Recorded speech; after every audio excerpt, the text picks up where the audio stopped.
Good morning, folks. Hope everyone can hear me out there. We are having a little technical difficulty at the very beginning here. If I could have someone from the group in attendance, just send a quick chat to see if they can hear me okay. It would be appreciated.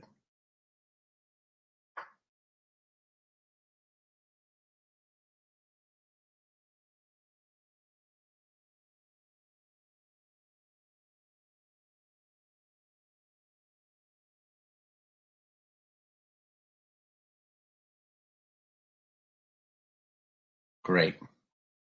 Thank you very much, folks. Well, we want to welcome everybody. Good to see some names I haven't seen in a while. We obviously are all living in some different times right now. So it's nice seeing some of these names pop up on my screen. Those of you who know me know I can talk at times and love to come visit clients, which I'm not able to do right now. So it's really nice to actually at least have some sort of connection with you folks right now. So today we're going to talk a little bit about revals in the COVID crisis. With me today, and those of you who do not know me, I'm Patrick Donovan. I am Director of Appraisal Sales at Vision. Nicole, if you could go to the next screen, please. And along with me is Steve Ferreira, who's the District Manager in Rhode Island, along with Stephen Bork, who's one of our project managers, and Nicole Brooks, who also works on the sales team, and she's going to feed questions to us as you folks have questions. Obviously, this setup is not a perfect setup. We were hoping to do a Q&A where we can have interaction and conversation with you folks. But everything that we need and can get from you folks has to be through the chat. So as people have questions throughout, feel free to just send questions along, and Nicole will be in charge of getting those questions off to us to try to answer for you folks. So some of the things we're going to talk about today, obviously, with COVID, we've had to change how we work. Our processes have all had to change. We're in a public health crisis, but things still need to move forward. So today we're just going to talk a little bit about how we're changing our processes to still move forward with projects, but to do it with the guidance of whatever CDC and local government has given us for health and safety protocols. We'll talk a little bit today about how we're going forward with data collection, and also how we can also use technology to help us. We're very fortunate that technology has evolved over the last few years, which allows us to work remotely. So we'll talk a little bit about both of those sides. I'm going to turn it over right now to Steve Ferreira to talk a little bit about reval and process, of doing some things remotely and some things that you do interaction with taxpayers. Good morning, everyone. Steve Ferreira here. Glad to be able to talk to you today. Just to open up the session, we wanted to talk about the four main aspects of a reassessment, whether it's a full reval or an assessment update, and which ones are mostly affected by the COVID issues and which ones aren't, and then we'll go into detail on those as we go forward. Obviously, data collection is the biggest issue, particularly for those doing a full reval, because that's the initial contact that we make with the taxpayer. So I think going forward, you may want to think about a little bit more press releases and or contact with the public during this type of situation, if you're doing a reval, whether it's a full or a partial, to keep them informed so they know what's happening. And of course, even if you're not in a full reval, you're going to be data collecting sales, data collecting permits. So that interaction is going to take place. In the analysis and valuation section, most of that work is done away from the public. We do the full field review, but prior to that, we're gonna review the sales, and there will be some sales data collection that would be coming from that initial phase into the analysis phase.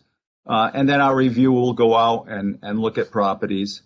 One thing to be aware of too, in this scenario, if you are a cloud-based client with Vision, that's going to make the analysis portion a lot easier, especially if you have severe restrictions on staffing in your offices.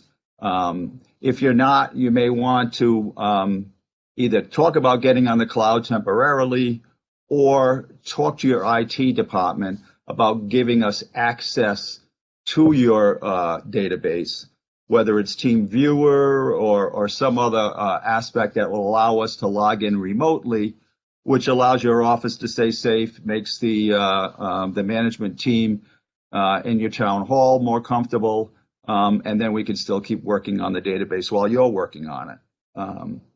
Field review is once that analysis has been completed, at least preliminarily, and you've had a chance to review it, then our staff go out on the road.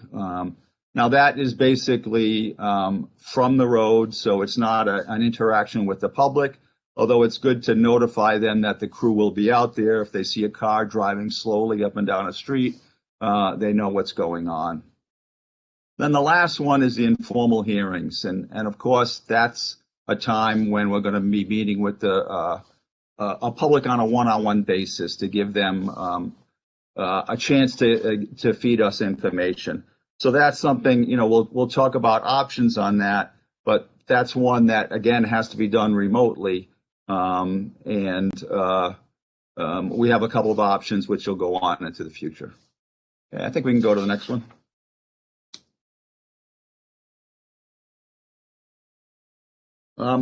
So here are the two major components that I talked about previously. Data collection. What we've been doing to date is having our data collectors do the exterior measurements, hopefully with a lot of press release so that the people know that we're coming and that we're not going to be going through their houses, and keeping that social distancing that's required.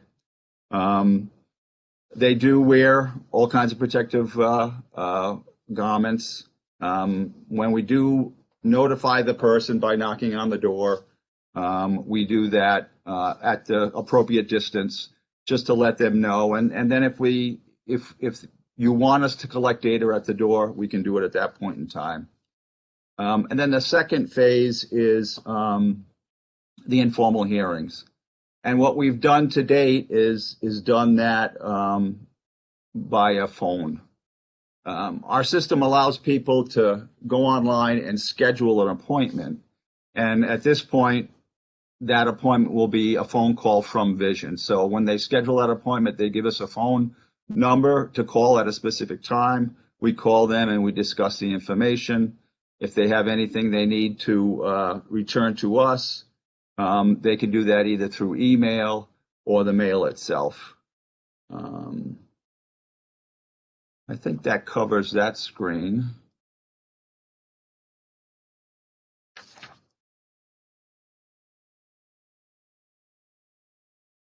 Pat, did you want to jump in here? Sure. So, folks, we're almost a year into this at this point, unfortunately. Back in March of last year, we really didn't know where we were going. Could we still function? What were other cities and towns doing in other states, in other regions of the United States even? So, we all had to take a step back and say, how can we make this workable in this environment? We are dealing with a crisis, something that is very contagious. How do we do this by keeping everybody safe? So what we basically, luckily, had the utilization of was multiple states that we do revaluation work in, and looking at executive orders and legislative updates that have happened from the middle of March moving forward. Each state a little bit unique to itself, but all trying to do the same common goal, was to keep the general public safe somehow. But there are things that need to still move forward. local government still needs to move forward. Assessors' offices, in particular, and tax collection are essential, and vendors that work with them are essential as well. I always look, as a former assessor myself, I always look at the assessor's office as one of the key components of local government. We know what the frontline folks are doing out there, and we all appreciate what they're doing. And we want them to continue, and they need to be paid. And for that all to happen, the assessor's office and the tax collector's offices both need to function as well. So, we all think of ourselves as just one of the wheels of government that have to keep moving forward. So how do we do it? There's two essential goals for us. We need to protect ourselves, our data collectors, our customers, the assessors, and the taxpayers that we're dealing with. That's our number one goal. And that's why you see that's our number one bullet. No matter what, if we're functioning forward, this is how we're going to do it. And number two, what's our goal as a revaluation firm? And that's data accuracy and equity. Those are two big components. And we don't want to lose those things as part of this process. So we were able to figure out that, yes, you still can move forward with revals. We can still do it in a safe environment. We can make sure that we're always taking the new market and the market shifts that might occur into consideration.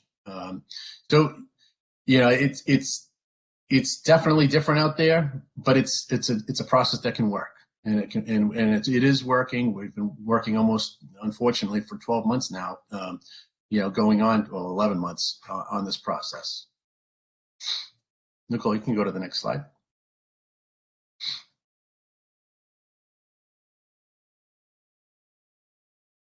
Thank you. I kind of already hit on that first one with essential workers. Very early on in executive orders, it was, local government still needed to function. So that, just to reiterate, it was something that we looked at and said, okay, let's keep the ball rolling down the hill. We can all still make this all work.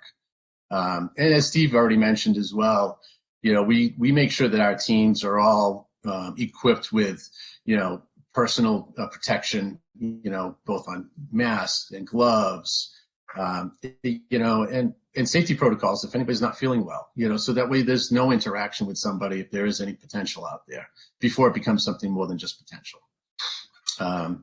So I think Steve mentioned this as well, but social distancing is obviously one of the big things in all of the executive orders, especially from the CDC. So we make sure that there's no connection or contact directly. The hearings that we're doing over the phone is great. The interaction even at doorways on data collection, they're stepping back from the doors, so there's no direct contact. It can all function without any kind of an issue. And we can just go to the next slide, Nicole, for a sec. Oh, I'm sorry. Yeah. But I'm going to turn it over to Steve, because some of that we'll talk about a little bit of the process later on the data collection. I don't want to get too far into it too early. But Steve, I'll let you do the sales part of it. Thanks, Pat. One thing I did want to mention in terms of the full revaluations and what we've experienced in the past. Last year, of course, when this pandemic hit, we were in the middle of revaluations. There were several towns we were doing in Connecticut where we had started data collection, and we had to immediately come up with a plan and transfer that data collection to kind of the program that we're presenting today, where we would do the exterior measurements, take information at the door, and then either give people an option of talking to us at a later date about their property, about the interior of it through a callback process, or sending out what are called data mailers. And we'll go into that a little bit more later on with some examples. But one advantage we had in Connecticut was the data mailers are something that are used quite frequently there. And they're essentially a summary of the data on the property, particularly the interior data, that we send out to the taxpayer through the mail and give them an option to review that data and to make corrections. And there's multiple ways of doing that. Some towns will require everyone to return it, whether they've making a change or not. Others times a return if you want to make a change because there's something incorrect on the data. So that's just kind of a summary of what we experienced last year and what we're trying to bring to the reval process going forward this year. Now, in terms of sales data collection, obviously sales are the most critical part of the data that we use to come up with proposed assessments. They are the benchmark. So sales data collection is something that we still want to do. We still want to get out there and check the measurements and make sure the data is correct. At least make contact with the owner and to verify information. And we've talked about the procedures, about knocking on doors, keeping distance, etc. The other tool, of course, is MLS.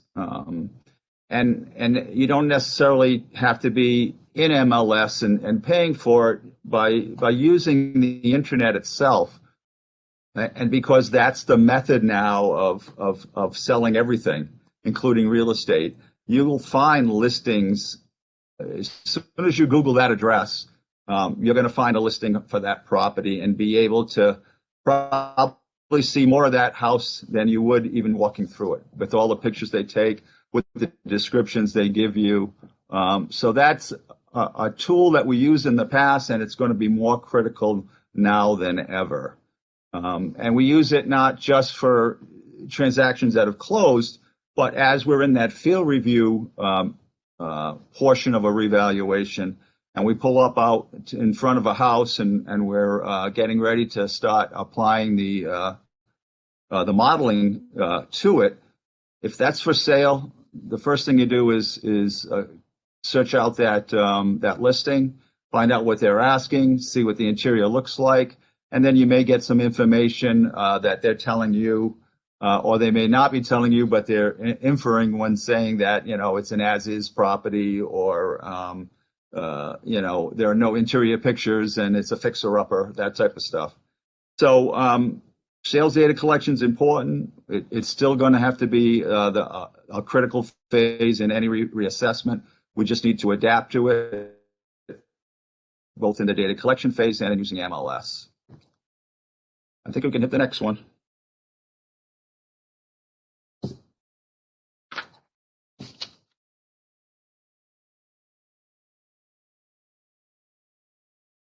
DB, you want to go through this just quickly? Sure, I will. Yeah, I find, as a former fee appraiser now in the mass appraisal world, I've got access to MLS, so we're able to do sales verification on these properties, and also able to contact the listing brokers to find if there's any information that's not readily available through typical Zillow or Redfin. So this is something that I rely on heavily because, when somebody's listing their property, they're going to accentuate all the positives about that property. So, 40 plus inside photos on each property is going to be very beneficial for us to look at condition, the terms of the sale, whether it's a short sale or foreclosure, any number of things. So I find it's a very, very helpful tool for us in the mass appraisal world.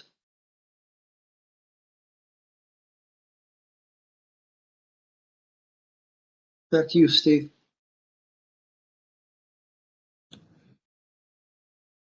Okay, so here you see the protocol that we set up for our data collectors in terms of how they approach each property. We're still going to visit the property. We still have to measure all the exterior buildings.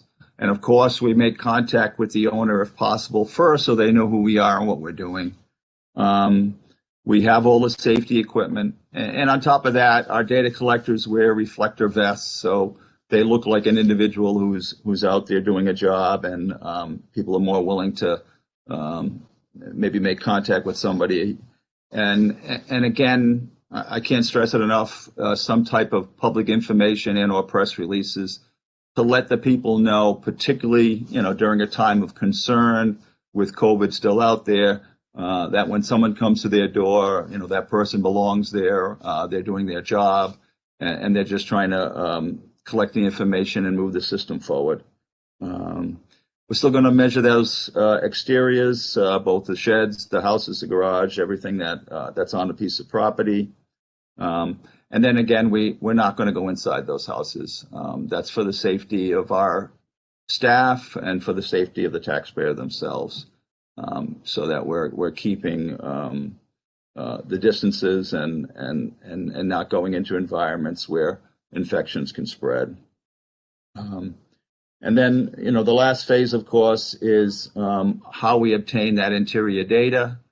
In the past, it has been part of the process, and again, this is something the assessor can determine whether we wanted to take data at the door from individuals who refuse to let us in during a normal data collection phase. That was always an option, and some assessors said, no, we don't want to take it at the door, we'll just estimate it. Others said, we'll take it at the door, but we want to clarify that that's where the information came from. So that's the process now.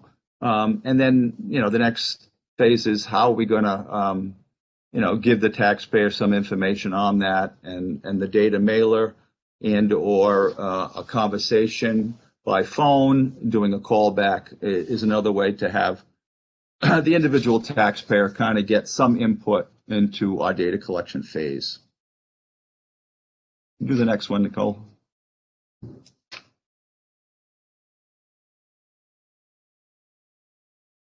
So we've talked about the callback letters, so that's a normal phase in a data collection, because most of the properties, let's face it, we don't get into. I've been doing this, for a very long time, 46 years. So, we've seen over time that our ability to do interior inspections has declined. And I think that's, based on two things. In the past, maybe there was only one working person in a family. Now in most cases, there are two. So a lot of times the house there's no one there during normal hours. And I think the other thing that's contributed to it is because reassessments have become more regular, and the data is now out there, both on the web and in the assessor's office. People just don't want to take the time. They already know what their value is, or they know what the data is online, and they just don't want to take that time. So there's always going to be a smaller amount of properties that we actually make contact with the assessor. And so by giving the taxpayer the opportunity to do that over the phone, it might make it easier for them to at least make contact with us, rather than having us go through their house and scheduling that time. Doing a phone interview is always a lot easier for both parties. And then the second one, of course, is the data mailers. They can be customized for each town. Which data do you want to have checked? Which data do you not want to have checks? Do you want all the property? Do you want to send them out to everyone and have them returned by everyone, or do you just want them returned for those making changes? Those are options that you have when you're using those data mailers. And through our experience with data mailers, in certain times we've put the sketch on the data mailer, but that can be a little bit confusing because people tend to measure the interior of their house versus the exterior. So you have to really think hard about what data you want to have on the data mailer, and how easy do you want to make it for them to be able to read it. And a lot of times when we get those data mailers back, we have to kind of go through them and decipher them because people don't understand necessarily all the terminology. And so that's part of the phase when you're using data mailers, is to allow time for us to go through those and be able to interpret the information that we're getting back from them. So let's go to the sample, please.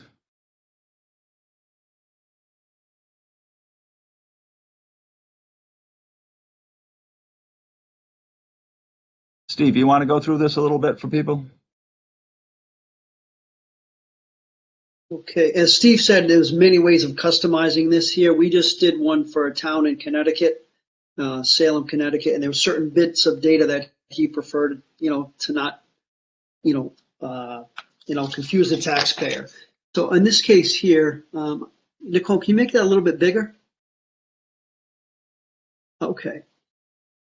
Yeah, this one just has the basic information that you'd probably find on the internet, your housing style, the exterior wall, roof cover, interior wall, interior floor, heating, fuel, heating type, central AC, number of bedrooms, bathrooms, the basic questions that they would have.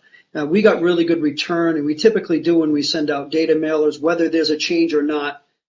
People go to the website. In one town in Rhode Island, the assessor would just say, go to the website, check the data, see if it's any discrepancies that you see, and then let the assessor know. But we've had really good response from the data mailers. So again, we can add information, detract information, take information out, whatever you feel is relative to your particular town. Certain data sets are, occur in certain towns and not in others. So, these, as Steve said, these can be totally customizable to fit your needs. So, but we find, especially during the pandemic, these are a valuable tool for us because, sometimes they'll put their phone number if we need to contact them, because of the discrepancy in the data. The data may actually be, may be correct from a vision standpoint, but they may be misinterpreting it. So, with a phone call, we can clear up any discrepancies that the taxpayer might have. So, yeah, these are very valuable tools. When COVID goes away, we might not have to rely on these as heavily, but right now, based on the circumstances, it's what we have to rely upon.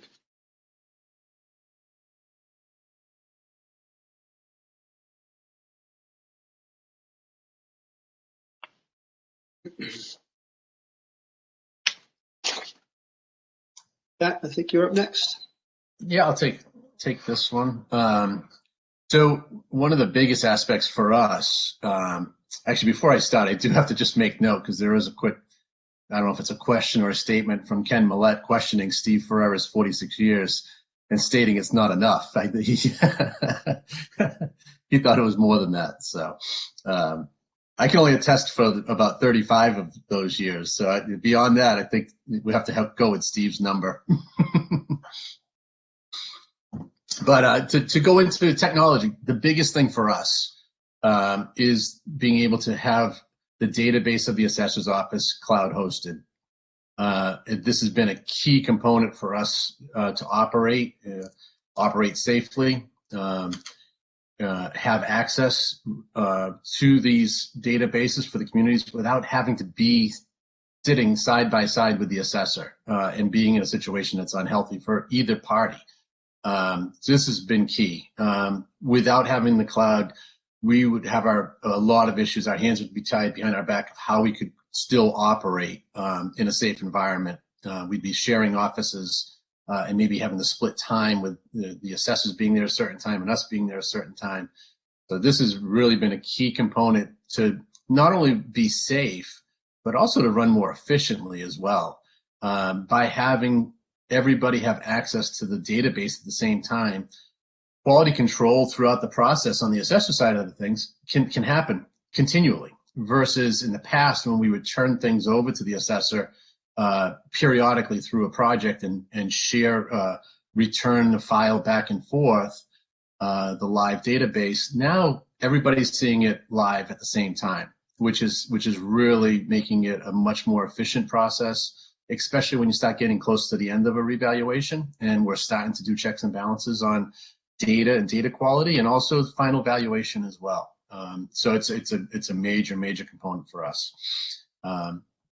Next, we have already talked about these the MLS and how we're utilizing this. I look at this as a very key component, both in full revals and also for statistical analysis on statistical updates. I always, as a former project manager, I always looked at your sales are your foundation.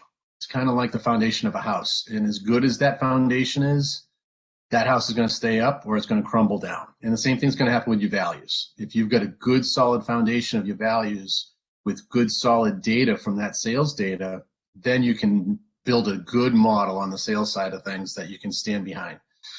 So having MLS is a key component because we're actually gathering better data and better snapshot of what it sold for and the property characteristics at the time of sale than we would have if we went and knocked on somebody's door and gathered that information after the fact. So it's a key component, and I'm glad we're able to utilize this moving forward. And then lastly, on this side of this coin is the utilization of CoStar, similar to MLS, but instead of on the residential properties, on the commercial properties. And this has been a key component for us for years. It just is a continuation of service with specialized properties or even different regular classes of retail and office and so forth. CoStar has been a tremendous help in establishing good data side on that side of the coin as well. Nicole, you can move to the next. Pat, can I just make one comment on the previous screen there?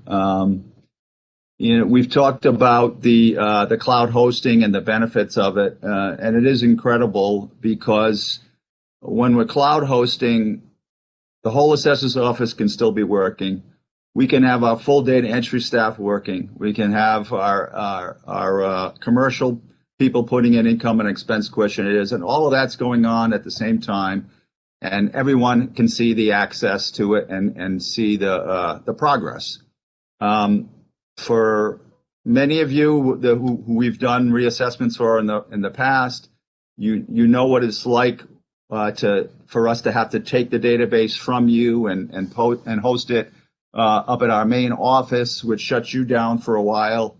And conversely, sending it back to you requires us and your IT team to work back and forth sending that data, which eats up a lot of time. And remember, those phases, particularly if we're in a full revaluation, there's a lot of data entry that's going to take place.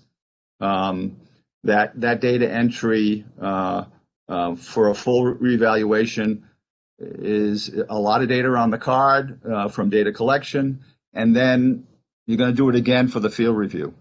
So if you're a 10,000 parcel town, you're probably going to be looking at us, going through your cards at least twice, and maybe more when there's permits and there's sales, et cetera.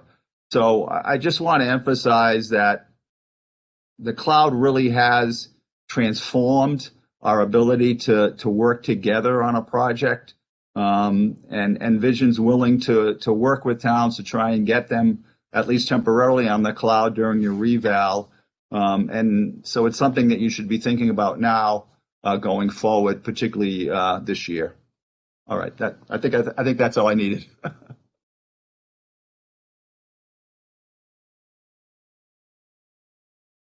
So I'm just going to go on. So it's some additional taxpayer interactions that we can do, or as Stephen mentioned, or the community can do themselves as a cost savings. One thing we've started to see a little bit more of in RFPs for full revaluations is the inclusion of a pre-data mailer, pre-data collection mailer. Basically to inform everyone of the project and how the project can move forward and stay safe. It can give a little bit more peace of mind to the taxpayer knowing what the process is, and some of these pre-mailers will give a detail of what we just outlined of how we will not be going into the interiors. It's been a helpful guide on some communities as an add-on.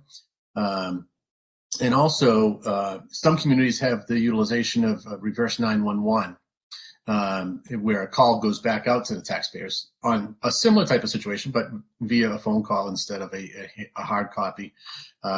Communities that do utilize the reverse 911, there obviously is a cost savings than having to put a piece of mail out there.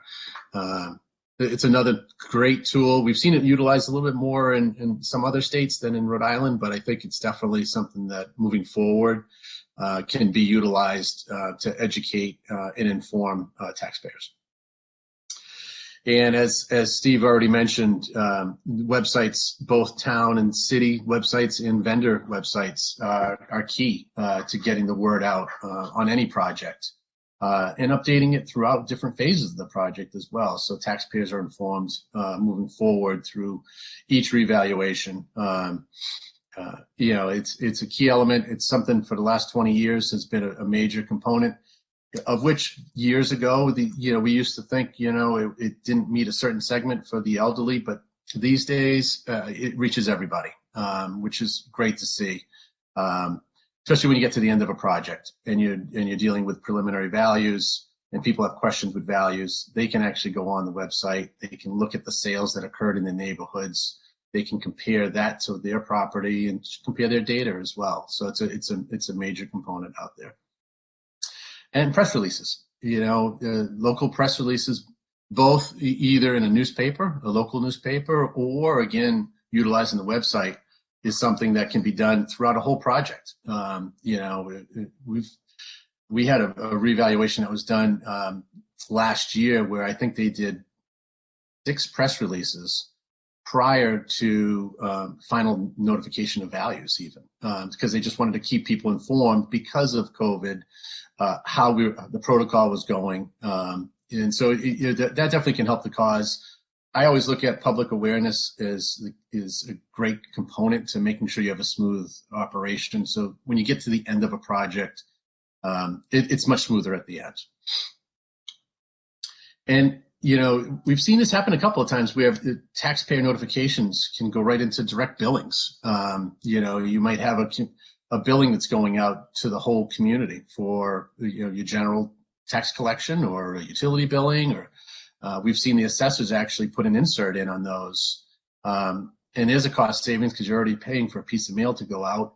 But just adding that into something that was already going in the mail has been very helpful for some communities, and to do it at a little less of a cost.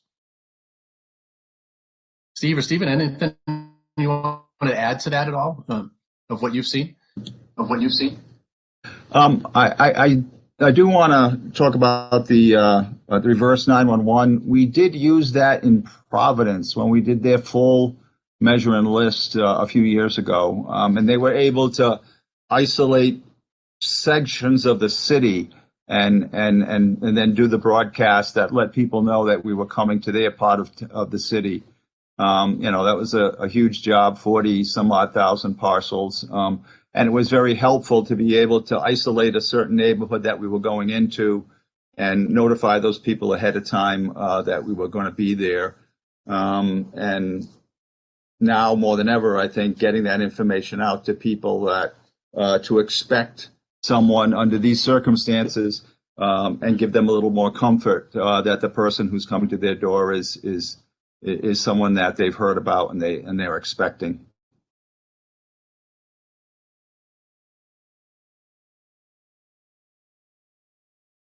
Steve B., do you have anything else to add before we move on?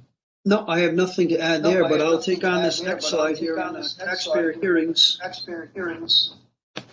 The new way of doing business with hearings. I'm hearing an echo. Oh, Steve, if you can mute yourself. Okay, we'll try it again. All right, can you guys hear me okay? Okay, all right, yeah, the hearing process is the very important process, but because of COVID, obviously we're having to, use a different method for doing this.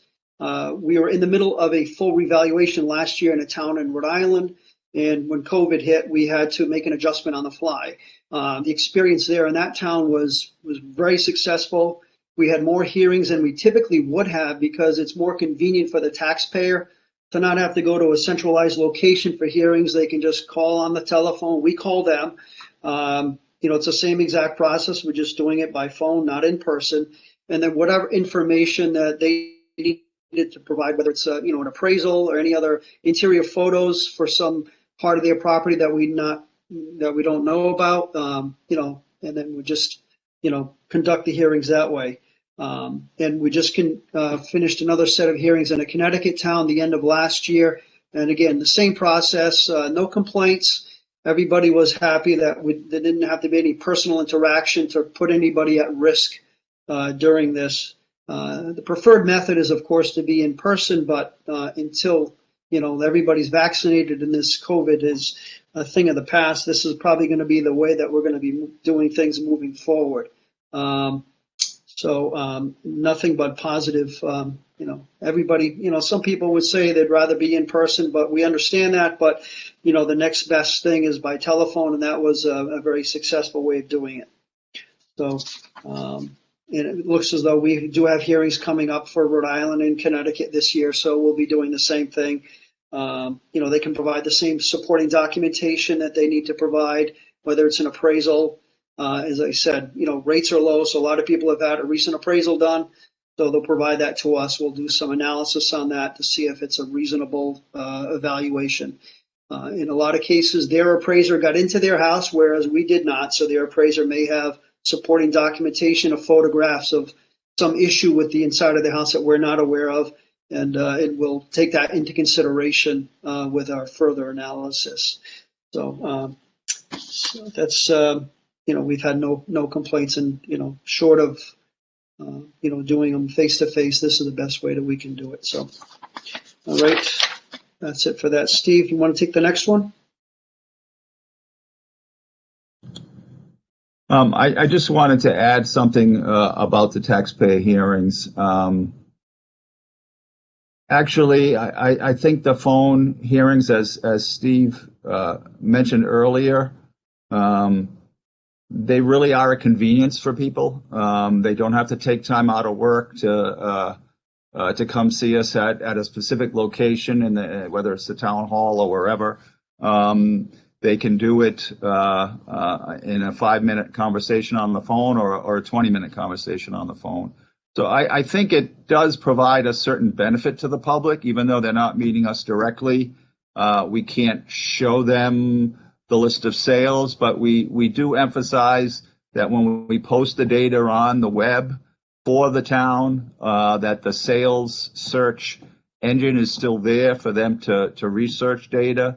And during the hearings that we had this past year in Connecticut, that was one of the emphasis points that we made to people prior to the start of the hearings, was to go to the website once it's loaded, hit that sales search tab, and look for comparable properties like yourselves that have sold, and base your your questions or your comments on that information, because that is the cornerstone of how we valued properties. So I think just doing the audio hearings, coordinating it with our website, to give them as much data as they need, and then allowing them to get documentation back to us. It all makes the process work, and it's been pretty successful. That's it for me.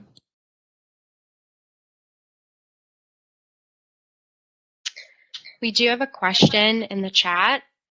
Neil and Ken wanted to know, is any of the CoStar data deliverable to the municipality? I'll talk on that. So you know that when we analyze I&Es, we put that actual income data into your system, and that becomes the basis for the creation of the economic tables. Certainly, when we analyze CoStar, we're pulling some extra data out of that, and I don't see why we can't provide you with some of that data that we felt was relevant to your community. I'd have to talk to the commercial appraisers on how they would do that, probably in a separate spreadsheet that outline the type of properties that they felt CoStar data really applied to, or where you may have had less data than they would have liked, and then they reverted to CoStar to collect that data. So I would say when we start a reassessment with you, particularly on the commercial side, you meet with the commercial appraisers, I would let them know that you wanted just a separate report that outlined the data that they use from CoStar that they felt was important in the valuation of your community.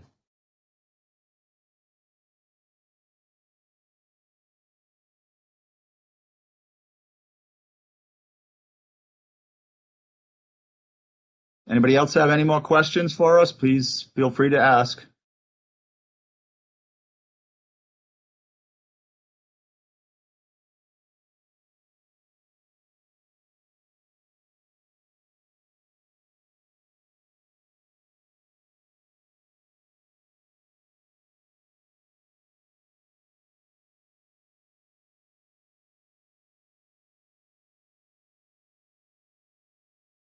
Well, I think we'll stay here for another minute in case somebody has a question they're typing in now.